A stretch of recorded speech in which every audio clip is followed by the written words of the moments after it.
Have you ever plugged your phone in to charge, only to watch the battery percentage drop right before your eyes? Usually, that means there is a sketchy, hidden app running in the background, quietly eating up all your battery life. That frustration describes the modern South African economy. You work hard and hustle, but the country's energy, jobs, and infrastructure keep draining to zero. The strange thing is, South Africa's fundamental hardware is capable.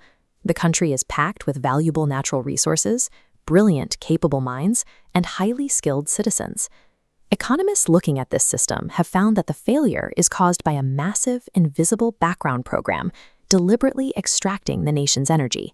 They call it the parasitic state. To see what our hardware is actually capable of, look at our commercial farmers. They use advanced genetics, precision technology, and serious expertise to achieve massive yields. They grow enough food to feed much of the southern continent. But the government discourages this efficiency. Their policies push for a very different model, small-scale subsistence farming, where people work tiny plots of land by hand and struggle to produce enough to survive.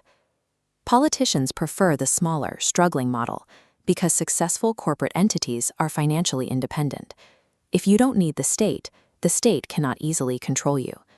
These economic policies are deliberate choices, designed to keep citizens dependent on government support, rather than allowing them to build wealth and thrive independently. How does this parasitic app drain the country? It runs on 4 processes. First, ideological bloat and cadre deployment put unqualified political loyalists in charge.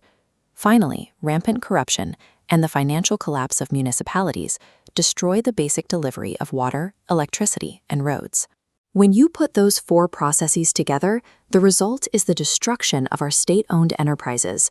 Massive infrastructure networks that used to be the backbone of the economy are now collapsing under debt.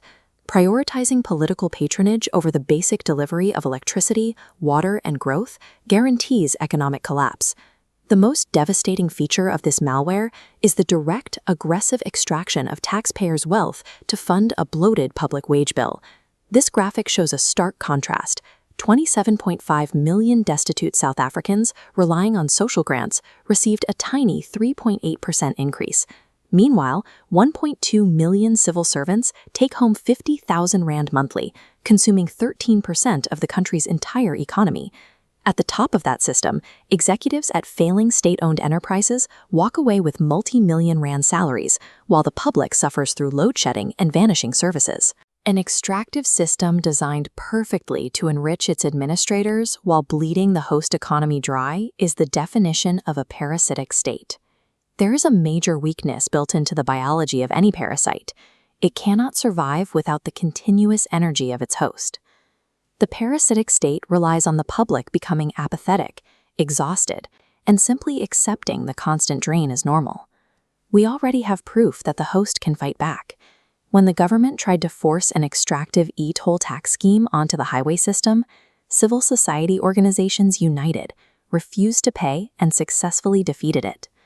Right now, citizens are trying to bypass the state. They fix their own potholes, hire private security, install solar panels on their roofs.